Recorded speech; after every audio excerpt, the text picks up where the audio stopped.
do nosso curso de aperfeiçoamento em transtorno do espectro autista.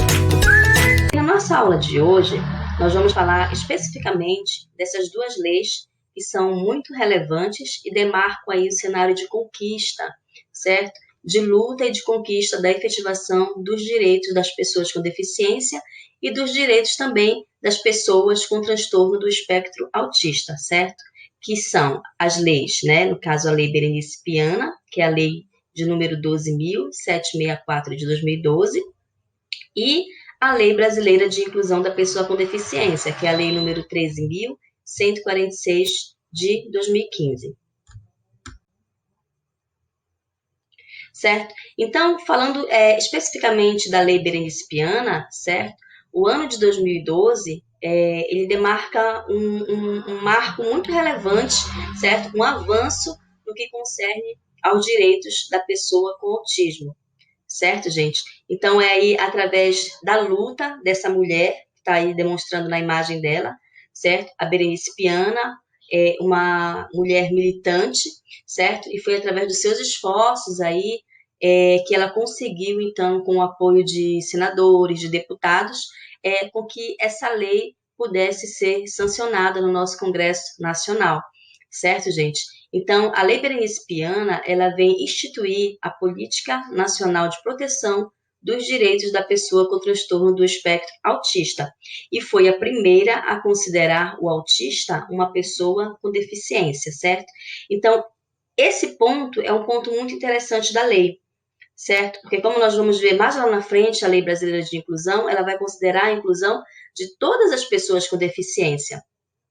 Até então, a pessoa com transtorno do espectro autista, é importante frisar isso, anteriormente à publicação e a essa lei ser sancionada, né, que é a Lei Berenice Piana, anterior ao ano de 2012, certo?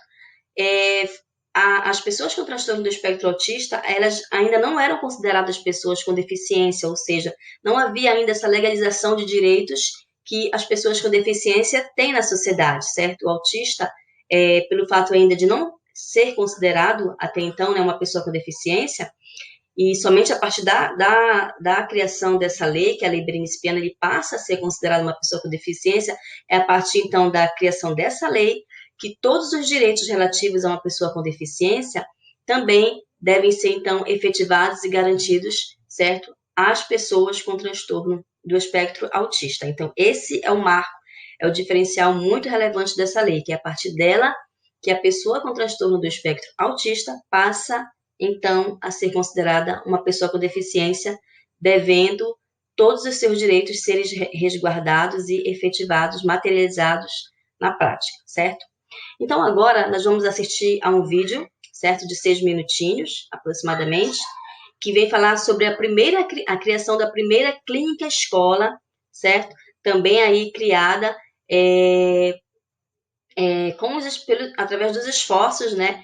E desse objetivo mesmo de luta, certo? A favor da inclusão por parte dessa mulher militante que é a Berenice Piana, certo? Então, vamos assistir a esse vídeo e depois vamos comentar.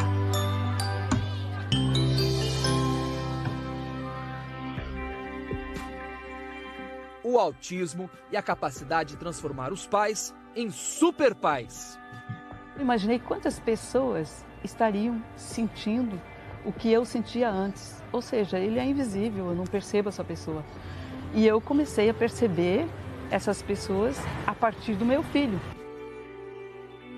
Nem o preconceito, nem os olhares tortos conseguiram desanimar essa mulher.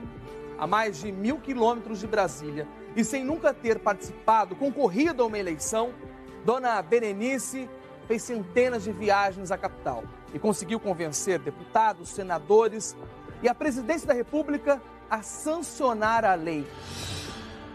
A Lei Berenice de 2012 considera o autismo uma deficiência, dando todos os direitos que os deficientes já conquistaram, além de garantir tratamento à saúde, educação especial, entrada no mercado de trabalho, aposentadoria. Dona Berenice é mãe do Dayan, o motivo dessa luta sem fim. A entusiasta vive em Itaboraí, na região metropolitana do Rio de Janeiro. Dayan, de 24 anos, tem autismo severo, capaz de ficar parado na mesma posição por muitos minutos. Já a mãe dele, não. A mãe de autista, ela normalmente é leoa. Ela vira onça para defender seu filho. Eu acho que eu entendi que precisava fazer alguma coisa por aqueles que não conseguem lutar por si próprios, como os autistas, por exemplo. Depois da lei, Dona Berenice conseguiu mais um feito. Ela criou a Clínica Escola para Autistas em Itaboraí. Mais de 100 crianças e adolescentes estudam e são acompanhadas por profissionais, sem pagar um tostão. Os custos são por conta da prefeitura. A coragem de Dona Berenice mudou a realidade de muitas famílias. Marcelo e Ana Paula são de Bragança Paulista. O casal vem quase todos os dias a Campinas para a terapia do Felipe e do Gustavo, gêmeos e autistas. Para conseguir pagar o tratamento, eles tiveram que se desdobrar. Meu Deus, a gente vendeu o carro, a gente fez tudo. Porque tinha um dinheiro guardado, foi tudo. Daí Tudo, acabou tudo. A gente está pagando dívida até hoje, de quando a gente pagou ano passado. Sim. Porque é muito caro, no Brasil é tudo muito caro, muito difícil. Continua. O tratamento intensivo que os meninos fazem pode passar de R$10 mil por mês. Foi na justiça que os pais conseguiram que o plano de saúde pagasse tudo. Um alívio. Sem dinheiro, o avanço dos meninos poderia ser lento, diferente de como eles estão agora. A gente começou a ir no shopping e eles começaram a parar na vitrine para mostrar, apontar pra gente e falar Leão, quando eles iam, sabe, vitrine de loja de brinquedo. E esse tratamento faz eu enxergar o quê? Além dessa coisa simples que traz essa alegria pra gente, eu consigo enxergá-los sendo independente.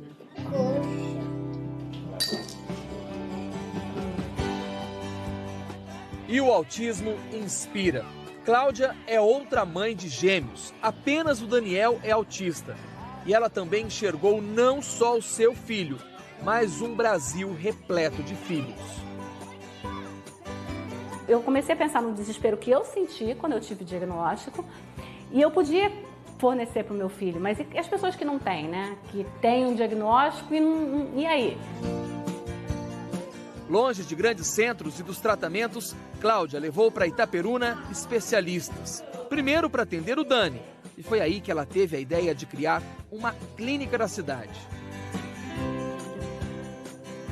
Dos 83 autistas que são atendidos aqui em Itaperuna, no noroeste do Rio de Janeiro, mais de 50% só conseguiram esse serviço porque tiveram que entrar na justiça.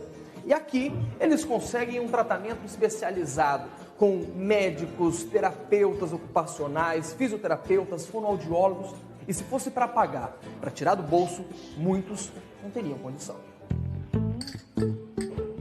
Diego é um dos meninos que os pais não têm condições de pagar por tratamento. Ele só foi diagnosticado aos 9 anos. E um papo rápido mostra o quanto ele é especial. Você gosta de vir aqui? Yes. A tua mãe, ela sempre está do seu lado?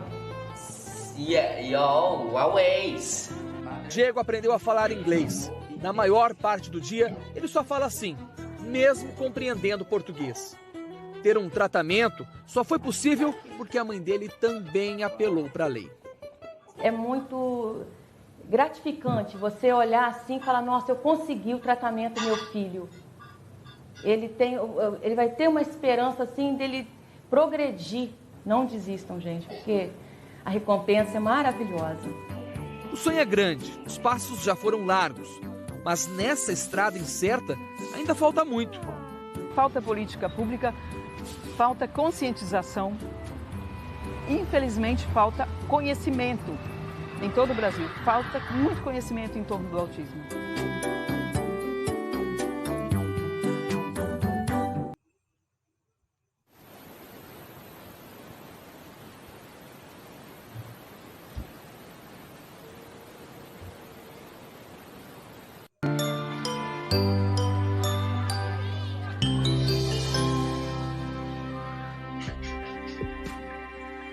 O autismo e a capacidade de transformar os pais em super pais.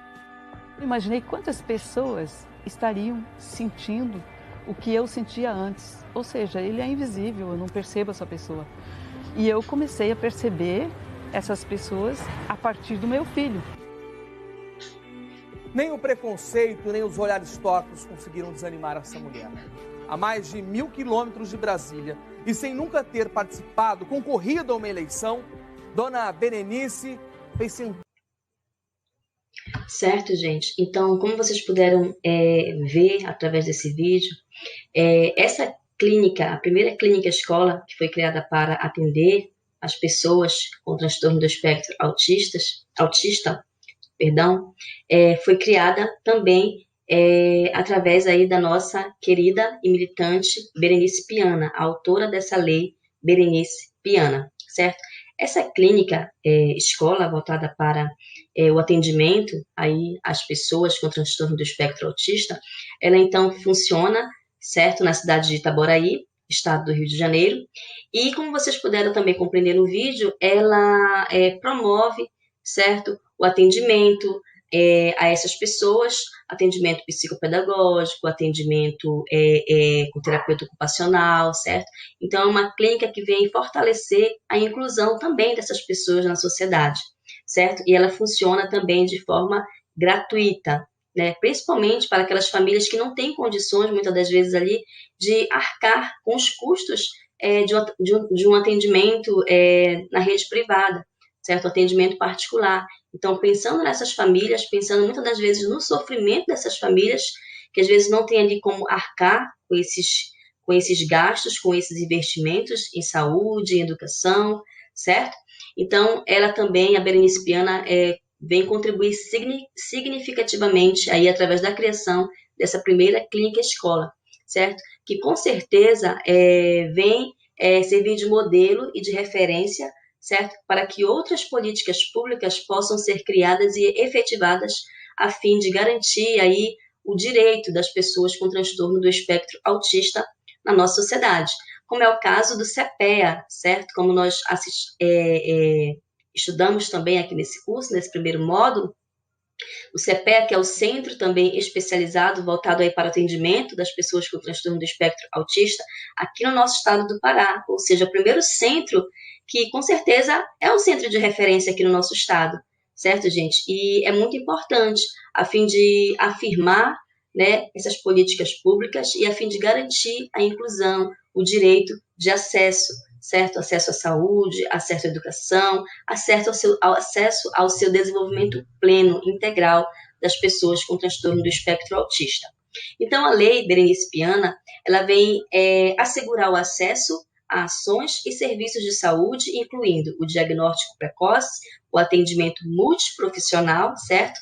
Quer seja através daquela equipe multiprofissional, né? Terapeuta ocupacional, fonoaudiólogo, nutricionista, psicólogo, psicopedagogo, certo, gente? Uma equipe multiprofissional a fim aí de auxiliar no desenvolvimento dessas pessoas, certo? Também ele coloca a terapia nutricional, os medicamentos e as informações que auxiliem no diagnóstico e no tratamento. Essa questão dos medicamentos, cabe ressaltar que depende muito, né, de cada caso, certo? Por exemplo, o caso do filho da Berenice Piana, que é a autora dessa lei, certo? Ele tem autismo severo, certo, gente? Ou seja, nesses casos, é o especialista, o profissional da área da saúde, que vai avaliar, certo? Se de acordo com os comportamentos, né, que ele está apresentando ali, certo? Seu desenvolvimento, se ele vai precisar ser medicado, ter esse acompanhamento também através dos medicamentos, certo, gente? Então, que cabe ao profissional da área da saúde avaliar e indicar, certo, essas questões dos medicamentos, certo? Não é cada caso, não é qualquer caso, na verdade, que vão ser utilizados esses medicamentos, certo? É o profissional da saúde que vai avaliar. E aí a lei também ela vem colocar, certo, a importância da garantia do atendimento educacional especializado como parte dessa política pública de acesso e de inclusão. As pessoas com transtorno do espectro autista têm sim o direito desse atendimento, que é o atendimento aí do AEE, né, atendimento educacional especializado, certo? Elas têm direito também ao tratamento à saúde, aos serviços de assistência social, à aposentadoria e ao ingresso também no mercado de trabalho. Então, são algumas políticas, certo? Alguns dos direitos que essa lei, a Lei Berenice Piana, vem aí garantir e efetivar as pessoas com transtorno do espectro autista, certo? Certo, gente. Então, passando para o segundo momento dessa aula, nós vamos agora falar da Lei Brasileira de Inclusão da Pessoa com Deficiência, a LBI. Sim, nós temos uma lei específica aí que vai tratar a questão da inclusão. Muitos professores, muitos profissionais da área de educação desconhecem a existência dessa lei, mas nós temos uma lei específica que trata da questão da inclusão, certo? Na nossa sociedade brasileira, que é então a lei de número 13.146 de 2015. Certo? Então, o ano de 2015, ele é novamente um capítulo relevante, assim como foi o ano de 2012, né? Através da criação da Lei Berenice Piana, o ano de 2015 também é um marco muito relevante aí no campo da legalização e da efetivação dessas políticas públicas voltadas aí para a inclusão e para o acesso e para os direitos das pessoas com deficiência, certo? Sobretudo o direito humano e o direito à inclusão, como ele coloca aqui. Então, através dessa lei, ela vem trazer, certo, que é preciso aí a sociedade, a sociedade se conscientizar em relação à mudança de paradigma quanto ao conceito de pessoa com deficiência, certo? Então, a lei vem colocar que a deficiência em si, ela não consiste numa barreira, certo? Quem acaba criando essas barreiras, essas limitações, é a própria sociedade, através desses paradigmas, certo? Que são criados aí acerca da pessoa com deficiência, certo? Quando, por exemplo, a escola ou aquele professor, certo? Ele compreende que aquele aluno está ali matriculado numa determinada escola, numa escola X, e para ele esse fato do aluno já estar matriculado já é inclusão, certo? E muitas das vezes esse professor, ele não contribui para o desenvolvimento pleno desse aluno, desse educando, certo? Através de um planejamento diferenciado, através de uma melhor articulação com o professor do AEE, certo? Através de metodologias, de recursos pedagógicos diferenciados que atendam aí a necessidade desse aluno, certo? Então, é preciso romper com esse paradigma, certo? Acerca do conceito de pessoa com deficiência. A pessoa com deficiência, ela pode sim se desenvolver plenamente, certo? Ela pode sim alcançar aos níveis mais elevados de ensino, certo? Nós percebemos aí casos de pessoas com deficiência, certo? Que conseguem ingressar numa universidade pública, certo, gente? Então, ela consegue sim alcançar os níveis mais elevados de ensino, independente da deficiência. Então, o que é preciso, certo, para romper com esses paradigmas? É preciso você olhar além da deficiência, não enxergar a deficiência como uma limitação, certo? Mas é preciso superar esses paradigmas e contribuir para o desenvolvimento pleno desses sujeitos, através de programas, através de projetos, através de um planejamento diferenciado, através de ações realmente, verdadeiramente inclusivas, certo, gente? Que contribuam para o desenvolvimento pleno desses sujeitos, certo? Então, quem cria essas barreiras, certo, é a própria sociedade. Essas barreiras são impostas pela sociedade. A deficiência jamais pode ser percebida como uma barreira.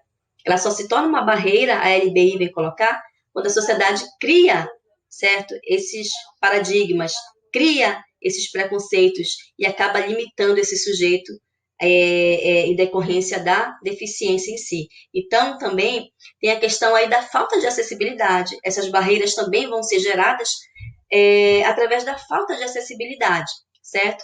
Então, o artigo 2º da LBI, ele vem trazer aí o conceito de pessoa com deficiência. A lei vem colocar, pessoa com deficiência é aquela que tem impedimento de longo prazo, de natureza física, mental, intelectual ou sensorial, o qual, em interação com uma ou mais barreiras, novamente aí a questão das barreiras, pode obstruir sua participação plena e efetiva na sociedade, em igualdade de condições com as demais pessoas. Certo, gente? Ou seja, é importante nós problematizarmos essa questão dessas barreiras que a sociedade muitas das vezes cria, certo, gente? Porque a pessoa com deficiência, a LBI, vem aí reforçar esse direito à inclusão, esse direito de acesso, esse direito de igualdade de condições com as demais pessoas. Então, por exemplo, num contexto escolar, num contexto de sala de aula, é importante o professor conhecer que essas pessoas, certo, o aluno com transtorno do espectro autista, ele tem o mesmo direito que os demais alunos têm, de acessar em igualdade de condições, de acessar o conhecimento em igualdade de condições. Então, todos os eventos que a escola for promover, certo? Feiras, Olimpíadas, projetos, culminâncias, aulas passeio, certo? Uma visita ao museu, todo e qualquer evento referente aí à educação, esse aluno autista, ele tem o direito de participar, de se envolver, de interagir, certo, gente? De estar ali se desenvolvendo plenamente, em igualdade de condições, como a lei coloca aqui, com os demais alunos, certo? Então, é importante o professor ter esse olhar e inserir isso na sua prática pedagógica, certo, gente? A questão da inclusão. Então, tanto falamos em barreiras, né? E a lei, ela vem definir, certo? O artigo 3º da LBI, ele vem colocar, as barreiras significam qualquer obstáculo que impeça, de alguma forma, a pessoa de acessar algum espaço, serviço ou produto. Então, isso aí, esse é o conceito de barreiras que a LBI traz, apresenta. Como nós estamos apresentando essa imagem aí, de um cadeirante, certo? E, de repente, ele está se locomovendo numa via pública, certo? Numa via pública, na verdade, né? E aí tem essa escada, que se torna uma barreira urbanística. É o primeiro tipo de barreira, definição que a lei coloca. Então, as barreiras urbanísticas, quer sejam em vias públicas, certo, gente? Então, aqui, essa escada, ela traduz, né? Ela representa esse tipo de barreira urbanística, da pessoa se locomover por conta aí dessa limitação, da sua limitação. As barreiras arquitetônicas, elas vão fazer referências às barreiras em prédios públicos ou privados, certo? Que a lei coloca. Tem também as barreiras nos transportes, certo, gente? Que no caso do cadeirante, por exemplo, a gente já observa alguns transportes coletivos, no caso aqui, o ônibus, certo? Que é um transporte coletivo, a gente observa aquele elevador, né, que tem no ônibus, certo? Que é justamente para que o cadeirante ele possa conseguir subir e descer, né? Entrar e sair do ônibus, que é um transporte coletivo, certo? Então, esse tipo esse elevador já se torna uma forma aí de acessibilidade, certo? Mas se não tivesse isso nos transportes coletivos, nos ônibus, então seria um tipo de barreiras nos transportes que ele coloca aqui, certo? Temos também as barreiras nas comunicações, que são as barreiras que impedem a pessoa com deficiência de acessar a algum tipo de informação, certo? Tem também as barreiras tecnológicas, que são aquelas que impedem também as pessoas com deficiência de acessar ou de manusear, ali de fazer uso das tecnologias. E hoje a gente observa, por exemplo, aí, a maioria dos celulares que estão saindo aí de uma forma mais moderna, certo?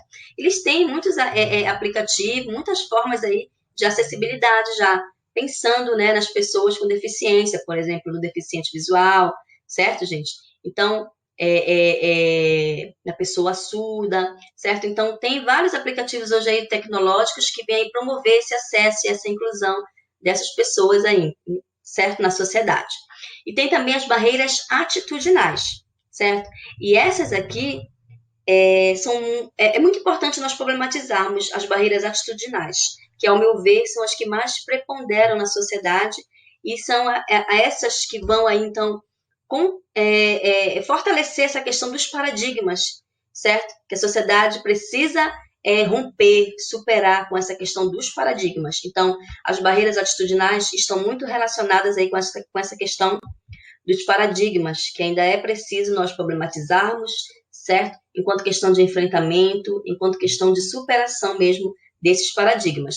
Então, um exemplo de barreira atitudinal nós temos aqui nessa imagem que consta no material de vocês, certo? Do módulo 1.